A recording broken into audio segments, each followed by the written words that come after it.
Hay decisiones que parecen simples, hasta que te das cuenta de que cualquier opción duele. Hace poco nos escribió una mujer, 10 años de matrimonio, 2 hijos pequeños, y un día descubre que su esposo llevaba 2 años en otra relación. Después de ese momento, no duerme igual. No sabe si divorciarse, no sabe si quedarse, no sabe si está exagerando o si fue demasiado ingenua. Y todo el mundo ya le está diciendo qué hacer. Pero el problema no es decidir rápido. El problema es decidir sin entender qué está sosteniendo. Hoy no vamos a opinar, vamos a desarmar la estructura. 10 años de matrimonio, eso no es poco. Eso es historia compartida, identidad compartida, familia compartida. 2 hijos, eso significa que cualquier movimiento no afecta solo a 2 adultos. 2 años de relación paralela. 2 años no es un impulso, no es una equivocación de una noche. Es logística, es administración de mentira, es sostener dos realidades en paralelo. Cuando algo dura tanto, deja de ser error, se convierte en sistema. Y cuando ella descubre eso, no solo pierde confianza en él, pierde confianza en su propio criterio. Y esa es la fractura más profunda.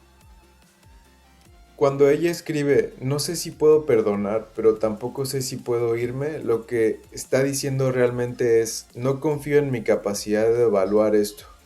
Eso es lo que paraliza, porque no está eligiendo entre dos opciones, está intentando recuperar suelo, y cuando alguien pide claridad, no necesita motivación, necesita estructura. La mayoría reduce esto a perdonar o separarse. Eso es simplificar demasiado el problema, porque la decisión no arregla el sistema. Puedes perdonar y repetir, puedes separarte y repetir. Si no entiendes la estructura que permitió 2 años de ocultamiento, solo cambias el escenario, pero no de patrón. En este análisis vamos a trabajar con 7 capas. Primero, el evento, después el sistema que lo permitió, luego la postura de cada uno, después el poder que realmente existe, los patrones que se repiten, los riesgos si nada cambia y finalmente la viabilidad real. Esto no es una lista bonita, es una escalera y si nos saltamos un escalón, la conclusión se deforma. Porque puedes ver solo el evento y perder el sistema. Puedes ver la emoción y perder el patrón. Aquí no estamos diagnosticando, no estamos diciendo él es así o ella es así. Estamos observando coherencia. Estamos viendo conducta sostenida en el tiempo porque lo que alguien hace una vez puede ser un error. Lo que alguien sostiene durante años, eso ya es estructura. Antes la relación funcionaba, y eso es importante, funcionaba. Pero funcionar no es lo mismo que estar conectados. Había rutina, había acuerdos, había organización. La casa operaba, pero las conversaciones incómodas se dejaban para después. Lo que molestaba se minimizaba, lo que dolía se racionalizaba, y cuando una relación empieza a suavizar demasiado lo incómodo, no se vuelve necesariamente más sana, se vuelve más silenciosa, y lo silencioso no desaparece, se acumula. Primero como distancia pequeña, después como desconexión normalizada. Y en ese contexto aparece la doble vida. Mientras ella sostenía la estructura visible, familia, rutina, estabilidad, él sostenía una narrativa paralela. No es solo infidelidad, es duplicidad estructural. Cuando ella lo descubre, no solo rompe el vínculo, se rompe la sensación de realidad compartida. Y cuando la realidad compartida se fractura, el sistema deja de ser seguro. Ahí empieza la hipervigilancia. Revisar detalles, releer conversaciones, dudar de recuerdos. Ya no estás en una relación, estás en un estado de alerta. Y vivir en alerta desgasta más que el conflicto abierto. El evento visible es la infidelidad. Eso es lo que todos ven, eso es lo que duele primero. Pero no empezó ahí. Antes ya había señales. Ella pedía más conexión, más presencia, más conversación que no fuera solo rutina, los niños y cuentas. Él evitaba el conflicto, cuando algo incomodaba, lo suavizaba, cuando había tensión, lo dejaba para después. Y aquí está lo importante.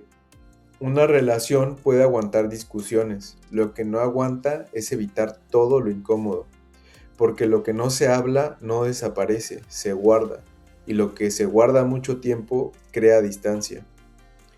Hoy él dice que quiere cambiar, y puede ser sincero, pero cuando la conversación se vuelve seria, cuando toca asumir responsabilidad, según ella describe, justifica, minimiza, desvía. No estamos juzgando, estamos viendo cómo reacciona bajo presión. Y esto es lo que revela la estructura. La infidelidad fue la explosión, pero la forma en que se relacionaban ya venía debilitada. El evento detona, el sistema sostiene. Si no cambian la forma en que enfrentan lo incómodo, la historia tiende a repetirse. Ahora, si miramos cómo era la relación antes, no era caótica, era distante. No había gritos constantes, no había drama diario, había orden, pero un orden frío. Ella sostenía la estructura, organizaba, resolvía, tomaba decisiones prácticas. Él evitaba el conflicto. Cuando algo se tensaba, lo bajaba. Cuando algo incomodaba, lo dejaba pasar. Eso genera estabilidad aparente, pero solo por fuera. En la comunicación hablaban de lo necesario, niños, gastos, pendientes, pero no necesariamente hablaban desde la vulnerabilidad. No necesariamente se preguntaban cómo estaban de verdad. Los conflictos no explotaban, se guardaban. Pequeñas cosas que no se resolvían, incomodidades que no se enfrentaban. Funcionaban bien como equipo, pero funcionar no es lo mismo que conectar. Una sociedad puede operar sin intimidad, una pareja no. Y aquí está lo importante, las relaciones no colapsan de golpe. Primero pierden profundidad, después pierden conexión. Y cuando pierden conexión, cualquier golpe duele el doble. Cuando el colapso se hace visible, la distancia ya llevaba tiempo creciendo. Con lo que ella contó, el perfil del esposo que aparece es este. El esposo evita el conflicto cuando algo lo confronta, no lo atraviesa, lo baja, lo cambia, lo posterga. No le gusta sentirse cuestionado, no le gusta sentirse insuficiente, y en su casa, según ella describe, muchas conversaciones ya venían cargadas. Reclamos acumulados, tensiones constantes, correcciones frecuentes. Eso no justifica lo que hizo, pero explica algo. Con la amante no era el esposo señalado, era el hombre validado, era el hombre escuchado, el deseado, el que no estaba fallando. Para alguien que evita el conflicto, eso es alivio, no necesariamente amor, alivio. Y sostuvo esa vida durante 2 años. Eso no es impulso, es decisión repetida. Ahora lo importante, cuando lo descubren y siente que puede perderlo todo, hay cambio, promesas, intensidad, arrepentimiento. Pero el miedo genera reacción, no garantiza transformación. La pregunta no es si el esposo quiere cambiar, es si el esposo puede sostener el cambio cuando ya no tenga miedo. Porque cuando baja la presión, ahí se ve realmente lo que es. Cuando hablamos de poder en una relación, no hablamos solo de carácter, hablamos de estructura, ingresos, quién gana más, quién depende económicamente de quién. Eso cambia completamente la libertad real de decisión. Red de apoyo. Hay familia cerca, hay amigos que sostengan, o la estructura social está centrada en la pareja. Dependencia económica. No solo quién aporta dinero, sino quién puede sostener solo si el sistema se rompe. Y luego está la presión social, la imagen, la narrativa externa, lo que la familia opina, los hijos en medio. Separarse no es solo emocional, no es me duele y me voy, es reorganizar vivienda, es reorganizar custodia, finanzas, es reorganizar identidad social. Por eso muchas personas no se quedan por amor, se quedan porque salir significa desarmar toda la arquitectura de su vida. Y eso asusta más que el dolor. Aquí el análisis deja de ser romántico porque a veces la pregunta no es ¿lo amo? La pregunta real es ¿tengo capacidad real para sostener la salida? Y eso también define la viabilidad. Cuando analizamos patrones no miramos solo lo que pasó ahora, miramos de dónde viene cada uno. En el caso de ella, lo que parece es un modelo aprendido, tolerar para mantener estabilidad, no explotar, no romper, no desestabilizar. aguantar para que la estructura no colapse. Eso muchas veces viene de historias familiares donde el conflicto se contenía, no se resolvía. En el caso de él, el modelo emocional que aparece es distinto: evitar el conflicto, reducir tensión, escapar del enfrentamiento directo, buscar alivio antes que confrontación. Ahora junta esos dos modelos, aguantar más evitar, eso curiosamente funciona. No hay gritos constantes, no hay ruptura inmediata, no hay caos visible, pero es un sistema frágil, porque lo que uno tolera, el otro no confronta, y lo que nadie confronta se vuelve estructural. Durante años puede parecer estable, pero cuando llega un evento fuerte como la infidelidad, el equilibrio se rompe porque estaba sostenido por silencio. Si no se rediseña la estructura, si ella no aprende a poner límite antes de acumular, él no aprende a atravesar el conflicto sin huir. El patrón no desaparece, se reconfigura. Puede cambiar de forma, pero tiende a repetirse. Y ahí es donde el análisis deja de ser sobre esta relación y empieza a ser sobre la arquitectura emocional que cada uno trae consigo. Ahora, cuando miramos riesgos, no hablamos solo de drama, hablamos de probabilidad. El primer riesgo, resentimiento crónico. No explosivo, no escandaloso, crónico. Pequeñas frases guardadas, comentarios que se quedan sin decir, miradas que cambian. El resentimiento no destruye en un día, desgasta todos los días. El segundo riesgo es una nueva infidelidad, no necesariamente inmediata, pero si el patrón de evasión no cambia, la búsqueda de validación puede reaparecer cuando vuelva la incomodidad. No porque no haya amor, sino porque no hay estructura emocional para sostener el conflicto. El tercer riesgo es el colapso familiar silencioso. Ese es el más peligroso, porque desde afuera todo puede verse estable, pero por dentro hay desconexión. Padres que funcionan como socios, hijos que perciben tensión aunque nadie grite. Eso crea un sistema que sobrevive, pero no respira.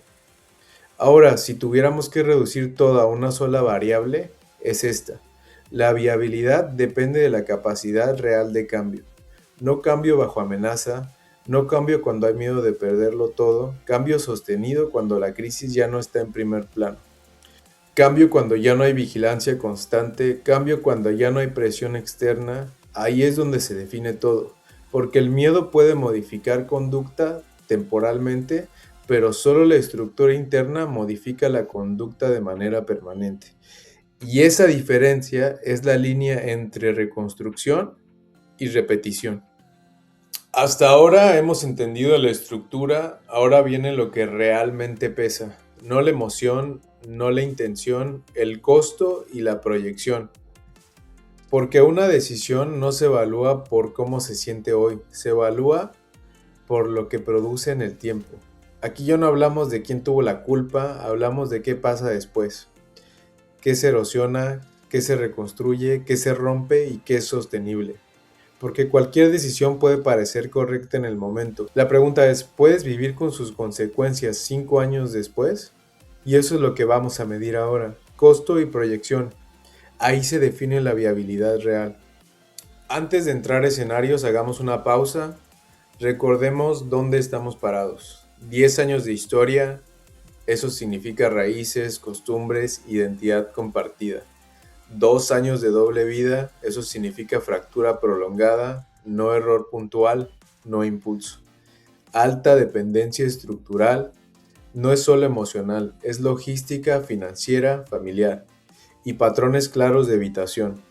Lo incómodo no se confronta, se administra. Entonces, no empezamos desde una relación sólida que tuvo un accidente.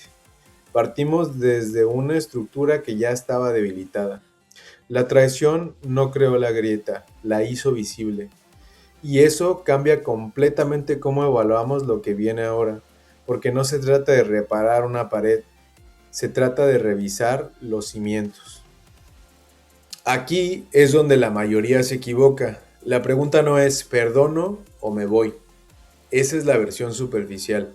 La pregunta real es otra. ¿Qué es sostenible? No hoy, no esta semana. No mientras la emoción está encendida. Sostenible en el tiempo, sostenible cuando la crisis ya no está en primer plano, sostenible emocionalmente. Puedes vivir con esa dinámica sin apagarte, sostenible estructuralmente. La arquitectura de la relación puede sostener el peso de lo que pasó, porque una decisión puede sentirse correcta hoy y volverse insoportable dentro de 3 años. Y aquí no estamos buscando alivio, estamos buscando estabilidad real. Eso es lo que define el punto real de decisión. Primer escenario, permanecer, pero sin rediseñar nada. Por fuera todo sigue igual, la casa sigue ahí, la rutina sigue funcionando. Las fotos familiares siguen viéndose normales, la economía no se mueve, la imagen social se mantiene intacta. Desde afuera parece estabilidad, pero por dentro empieza otra cosa. La intimidad se vuelve tensa, las conversaciones pierden profundidad, la confianza ya no es automática. Cada retraso genera duda, cada silencio pesa más de lo normal. La autoestima se resiente porque cuando alguien te mintió durante 2 años, una parte de ti empieza a preguntarte qué no vio. Y eso desgasta. La salud mental se va ajustando a vivir en alerta constante. No es una explosión, es erosión. Externamente estable, internamente desgastado. Y el peligro de este escenario es que puede durar mucho tiempo, porque no hace ruido, pero va quitando vitalidad lentamente. Si este escenario se sostiene 5 o 10 años, no vemos un desastre inmediato, vemos algo más sutil. Los hijos pueden crecer en un ambiente donde el conflicto no se habla, pero se siente. Aprenden que la distancia es normal, que la desconfianza se administra, no se resuelve. No hay gritos todos los días, pero tampoco hay intimidad real. La normalización de la desconfianza se vuelve parte del paisaje. Ya no se pregunta, ¿confío? Se pregunta, ¿cómo manejo mi sospecha? El desgaste emocional no es dramático, es crónico. Es despertarte con menos energía, es dejar de tener conversaciones profundas, es resignarte a una versión más pequeña de la relación. Y lo más delicado, la identidad empieza a diluirse. Ya no eres alguien que eligió quedarse, eres alguien que sostiene la estabilidad a cualquier costo. No hay explosión, no hay caos visible, no hay titulares, solo algo que se va apagando lentamente. Y lo que se apaga sin ruido es lo que más cuesta recuperar. Segundo escenario, reconstrucción estructurada. Y esto es importante, no es intentarlo de nuevo, no es empezar de cero, es rediseñar la relación desde los cimientos. Primero, transparencia verificable, no promesas, no discursos, transparencia que se pueda comprobar. Porque la confianza rota no se construye con palabras, se reconstruye con evidencia sostenida. Segundo, terapia, no como parche emocional, como espacio donde ambos aprendan a confrontar lo que antes evitaban.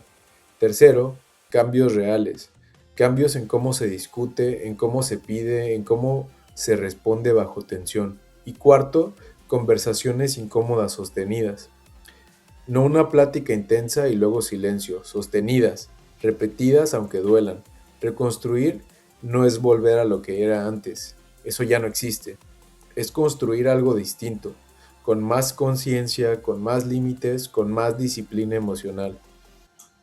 Y aquí está lo crucial, este camino no funciona con intención, funciona con consistencia, porque la reconstrucción no se demuestra en la crisis, se demuestra en calma. Y eso es lo que lo vuelve tan exigente. Ahora hablemos del costo real de reconstruir, porque este escenario no es heroico, es incómodo. Para él el costo es claro, pierde privacidad, no porque alguien lo obligue, sino porque la confianza se rompió. Y cuando la confianza se rompe, la transparencia deja de ser opción y se vuelve requisito. Eso implica exposición constante, implica responder preguntas incómodas, implica tolerar dudas repetidas. Y lo más difícil, renunciar a la evitación. Ya no puede suavizar conflicto, ya no puede desviar conversación. Tiene que quedarse en la incomodidad hasta que se resuelva. Eso es agotador para alguien acostumbrado a escapar de la tensión. Ahora el costo para ella. Tiene que gestionar ansiedad sin convertirla en vigilancia obsesiva.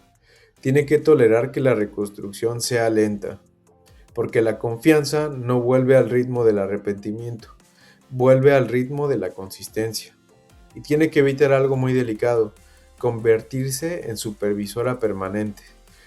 Porque si ella vuelve al control total, la relación deja de ser pareja y se convierte en auditoría. Y aquí viene el punto más importante. Ambos tienen que cambiar de identidad. Él deja de ser quien evita, ella deja de ser quien tolera el silencio. Eso no es ajuste pequeño, es transformación. Y si transformación bilateral, la estructura regresa a su forma anterior. La reconstrucción no fracasa por falta de amor, fracasa por falta de cambio profundo. Y ese es el verdadero costo. Ahora, la probabilidad de éxito no se mide por lágrimas, no se mide por promesas, se mide por historial. Ha cambiado antes, cuando no estaba en crisis, ha demostrado capacidad de sostener transformación cuando nadie lo estaba vigilando, porque alguien puede cambiar bajo amenaza, pero la amenaza no dura para siempre. Segundo punto, coherencia. No lo que dice, lo que hace. Y más importante aún, lo que hace coincide con lo que dijo que iba a hacer. La coherencia repetida construye confianza. La incoherencia, aunque sea pequeña, la vuelve a fracturar. Tercer punto, disciplina emocional sostenida. ¿Puedes atravesar incomodidad sin escapar? ¿Puedes tolerar preguntas repetidas sin ponerte a la defensiva? ¿Puedes sostener el proceso cuando ya no está en riesgo inmediato? Y aquí viene la frase clave. La prueba real empieza cuando baja la presión, cuando ya no hay amenaza de divorcio, cuando ya no hay discusión diaria, cuando la crisis deja de ser urgente. Ahí se ve si hubo transformación o solo reacción al miedo. Y eso es lo que define la probabilidad real de éxito, no intención, consistencia. Si este segundo escenario se sostiene durante 5 o 10 años, no regresan a lo que era antes, eso es importante. La confianza no vuelve a ser inocente, se vuelve consciente, reconstruida diferente, no igual. Ya no es confío porque nunca me fallaste, es confío porque he visto consistencia durante años. Eso es más maduro, pero también más trabajado. Los hijos crecen viendo algo distinto, ven conflicto que se habla, ven incomodidad que se atraviesa, ven disculpas reales y cambios sostenidos. Eso crea un modelo diferente de relación, no perfecto, pero consciente. La identidad de pareja también cambia, ya no son los que nunca tuvieron problemas, son los que lo enfrentaron, son los que enfrentaron uno fuerte y rediseñaron su estructura. Eso puede fortalecer, pero aquí está el punto delicado. Todo esto depende de la disciplina emocional sostenida, no un mes, no un año, sostenida, porque si la disciplina se relaja, si vuelve la evitación, si vuelve la desconexión, el segundo colapso puede ser más fuerte que el primero. ¿Por qué? Porque ya no sería sorpresa, sería confirmación. Y cuando una relación colapsa después de intentar reconstruir, la confianza no se fractura, se pulveriza. Pero también exige el compromiso. Por eso este escenario tiene potencial alto, pero también exige el compromiso más profundo. Tercer escenario, separación planificada. Y esto es importante, separar no es lo mismo que explotar. No es irse en medio del caos, no es destruir todo. Es estructurar la salida. Primero, reorganización logística. Vivienda, tiempos, rutinas, escuela de los hijos, nada improvisado. Después, coparentalidad estructurada. No vemos cómo fluye. Reglas claras, acuerdos claros, límites claros. Porque cuando la pareja termine, la función parental continúa. Finanzas claras, no ambigüedad, no manipulación económica, no cuentas invisibles. Claridad evita guerra futura. Y algo que casi nadie menciona, duelo definido. Separarse sin duelo es solo desplazamiento emocional. El duelo necesita espacio. Separarse también puede ser estructura, no es ausencia de sistema, es creación de uno nuevo. Y cuando se hace con orden, el dolor es intenso al inicio, pero no crónico. La diferencia está en si la salida es impulsiva o consciente, porque incluso la ruptura puede ser madura y eso cambia completamente la proyección. Ahora hablemos del riesgo, porque separarse no garantiza la paz. Si la separación se gestiona mal, puede crear otro sistema igual de disfuncional. Primer riesgo, hijos como mensajeros. El típico, dile a tu mamá, dile a tu papá. Eso convierte a los hijos en intermediarios emocionales y eso les pone un peso que no les corresponde. Segundo riesgo, guerra económica. El dinero deja de ser recurso, se convierte en herramienta de castigo. Y cuando el dinero se usa para herir, el conflicto no termina, se institucionaliza. Tercer riesgo, escalada emocional. Lo que empezó como dolor se convierte en competencia. ¿Quién tiene razón? ¿Quién fue más herido? ¿Quién pierde más? Y la escalada prolonga la tensión durante años. Cuarto riesgo, conflicto prolongado. No hay cierre, no hay límite claro, solo fricción constante. Separarse mal no elimina el sistema disfuncional, lo reconfigura y a veces lo vuelve más crónico. Por eso la separación no es solo una decisión emocional, es diseño estructural, porque si no se diseña bien, el conflicto no termina, se transforma. Si este tercer escenario se gestiona bien durante 5 o 10 años, lo que vemos no es caos permanente, vemos estructura redefinida. Coparentalidad funcional, no perfecta, pero clara. Sin conflicto crónico, sin mensajes cruzados, sin hijos atrapados en lealtades divididas. Los hijos crecen entendiendo algo importante, que una relación puede terminar sin convertirse en guerra. Eso también es modelo y eso también educa. La identidad individual empieza a reconstruirse ya no desde la pareja, sino desde autonomía, desde límites nuevos, desde una narrativa distinta de vida. Después del duelo, que es real y necesario, puede aparecer estabilidad emocional, no inmediata, no mágica, pero posible. Ahora, si la separación se gestiona mal, si hay manipulación, conflicto constante, uso de los hijos como instrumento, entonces el conflicto no termina con el divorcio, se vuelve permanente y eso puede durar años. Por eso, este escenario no se evalúa por el dolor inicial, se evalúa por la calidad del diseño, porque una ruptura mal gestionada puede ser más destructiva que una mala convivencia. Pero una ruptura bien estructurada puede ser más sana que una reconstrucción forzada, y esa es una diferencia crítica. Si lo ponemos todo sobre la mesa, tenemos tres caminos. El primer camino, permanecer igual. Por fuera, estabilidad alta, la casa sigue, la rutina sigue, la estructura no se mueve, pero el dolor no desaparece. Se vuelve crónico, no es intenso, es constante. Y la consecuencia más profunda es la desconexión, no explota, se enfría. Segundo camino, reconstrucción. La estabilidad inicial es baja, hay tensión, hay incomodidad, hay conversaciones difíciles, el dolor es agudo, pero si hay disciplina sostenida, puede haber crecimiento. No garantizado, posible. El tercer camino, separación. La estabilidad al inicio es prácticamente nula. Se mueve todo, rutinas, finanzas, identidad. El dolor puede ser intenso, pero la proyección puede ser libertad estructurada. No libertad impulsiva, libertad con diseño. Y aquí está la verdad incómoda. Ninguna opción elimina el dolor, solo lo distribuye diferente, en intensidad, en duración, en forma. Cada decisión redistribuye estabilidad y dolor. La pregunta no es cuál duele menos hoy, es cuál estás dispuesto a sostener en el tiempo, y ahí es donde realmente se define la elección.